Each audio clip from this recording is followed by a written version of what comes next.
Hi, if you enjoy this clip, please visit my YouTube channel, Russ's One Idea Podcast. Peace out. Right, that was the one question. Because I'm going to be speaking to a guy called Nick Chapman. I don't know if you know him. He's a UK fighter, MMA fighter, and he'd done great things about getting sponsorships and that. So, and he's doing something for young fighters, trying to get for young fighters. What would your, to close on this, what would your advice be to any young fighters on, one, getting sponsorship, building your brand and things, you know what I mean? Because you were really recognisable really quickly within Bellator, you know what I mean? And I looked out for you when I was watching Bellator, you know. So what advice would you give someone? Sell yourself. You have to sell yourself. This social, I was never a social media interested in the social media, you know, and it's but that really is where it goes, you know. It's if you get on your social media regularly, update it, keep people posted on what's going on, train hard, and don't be deterred, because you're going to get told no a lot of times, and you can't do this, and it should be done this way, and you can't do that. Training's going to suck. You have to persevere and you have to keep fighting. It's all a constant uphill battle, and when you've done it, you have to train even harder. You know what I mean? So it's never really over until you literally say, right, that's it, done. It's over, right? But until that day, just keep pushing and pushing and pushing. You're only going to know when that day comes. Not somebody else isn't going to tell you that. You're the only person who's going to know it. Mm. All right, thanks. Because that's one of the reasons I started this, so I could give like younger fighters, especially, a platform to do it. You know what I mean? And like you're coming on now, you're high level in your career. You know what I mean? You're doing really well and everything, and like you're still coming onto these shows. You're giving me a lift, really, by being on here more than anything. Like, you know, and I appreciate that. No problem, man. You know, I like to chat. What's that? I said I like to have a chat. Oh, me too. That's another reason why I like this. You know what I mean? I get to talk to people that are interested. But, you know, it's like I see a lot of fighters just going out and they're the same as everybody else, you know. I'll fight anyone you want me to fight. And they just say the same. And it's like, stand out, man. Say something, even if it's like, you don't have to make friends with everyone, you know what I mean? Just to make sure that.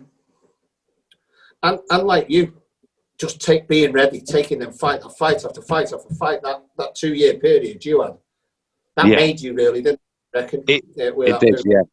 But then it broke me as well. So now I'm trying to fix myself and get back in there. But yeah, I think. Would you have got to where you got if you hadn't have took those 8 fights? Do you reckon? We'll never know, will we? But you know, that regular fighting, you were so used to being in the octagon or that was it, weren't you? Exactly, that was it. And I was always in the B side as well. I wasn't meant to win any of them fights. I wasn't meant to be where I was at, and they didn't. They were like, "What? This motherfucker keeps winning." And even my coach, my striking coach at that time as well, I wasn't working with him, and he saw a couple of my fights, and he's like, he's seen me around the gym, and he's like, he keeps winning. He's like, he sucks. So he got hold of me, and then, yeah. But yeah, I mean, I think it definitely was the fact that it was just one after another, like a fight. Then I'd be in the gym again the next week, and then I'd train again, keep training. They'd be like, "We've got a fight coming up. Yeah, put me down on the card." And then do another one. Plus the fact I wasn't getting paid very much money, so I kind of needed to fucking fight just to fucking put some food in front of me. You know what I mean? So yeah, it all added up, and it was all it was just all everything all pieced together. Just kind of was like, right, fighting every 2 or 3 months, I think. You don't have to talk about figures if you don't, but did you get more from sponsorship or did you get more from show and win or whatever? Oh man, I was an Islander who turned up with fucking a tattoo on his nipple. That was all they thought I was. Nothing, no money. My first fight, I ended up having given them fucking money. They wanted me to sell tickets. Oh, they wanted me to sell tickets. I was supposed to sell 75 tickets, right? I didn't even know fucking 75 people, let alone sell 75 tickets. So, just come to America. That was for Bellator, my first pro fight, yeah. So they took over half of they got paid more out of my purse than I did. Fuck. Wow, man. So listen, like I said, like I said, with the young fighters that are coming into the sport, there's a lot of things which will get thrown your way, and you'll be like, "You fucking wanker," you know what I mean? Like, but you can't. You got to get on with it. You got to do it. It sucks, but you know what? They're just going to get the next person. Oh, you don't want to? Okay. Oh, this guy behind you will just jump in your place, and that's what this sport is. Just a conveyor belt of people. Yeah, yeah, I hear you on that one.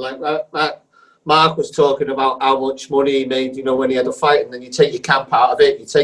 Once you take the tax out of it, the camp out of it. It's like, because everyone sees you on TV and thinks you're a fucking millionaire, aren't you? Yes. You know what I mean? So, yeah. And it's like I'm explaining to friends, going, no, that they earn this and this, and by the time you took that 50% for tax or whatever it is out, and then the agent, your management fee, and then you pay for your camp. You're not left with a lot, like, you know what I mean? It's a tough business for getting in the face for it as well, like, Exactly that. But I mean, yeah, it started out about the money. I was like, yeah, I want to do this for the money. Do it, like, but then it was more because of my passion for fighting. Like, it was I don't know what the fuck it is, but I just enjoyed scrapping with people. Like, there's nothing bad about it. I wasn't trying to be a dick about it, but at the end of the day, when you're drunk, it fucking comes away. Fucking let's go, let's have it. Come on, you know what I mean? But when it was turned around into the sport, and I was like, shit, we can get paid for doing. I was like, fucking sign me up. And I spent all day, every day in the gym, and I loved it. I was a proper gym rat, and it was just, if I could fight everyone and all my mates on a daily basis, and then I go out, you still get people trying to cause fights, and you just look at them and it's like, listen, mate, you're not worth it. Like, I get a good challenge with my friends. You're not. Back in the day, yeah, man, I would have don't even fucking sweat it. I'd have smacked you and you'd been unconscious straight away. But now, I like to somebody's fighting back, and yeah, it's good. It's good fun. So, So you prefer the fight, not the sport? I mean, what? To me, do you see it as a fight or a sport? I don't see fighting as. I think there's.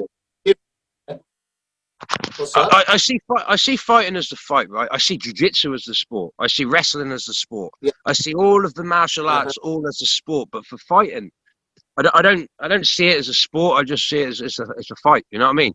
It's a fight where you're putting everything into. You can call it a sport, but it's in my head, it's not a sport. It's more of it's a fight. That's a fight. So from that, I'm guessing would have liked Valley Tudo days. Yes. Mate, like I said, if I'd have known about this when I was 17, 18, fuck me, I would have been fucking tying steel, that's for sure. Or laying bricks. Lighting fires underneath a mixer just to get the thing started, defrosted on them cold mornings, scraping the ice off of it. No way. Like, you get paid for fighting. Like, fucking. But yeah. But I didn't get into it when I was 29, so...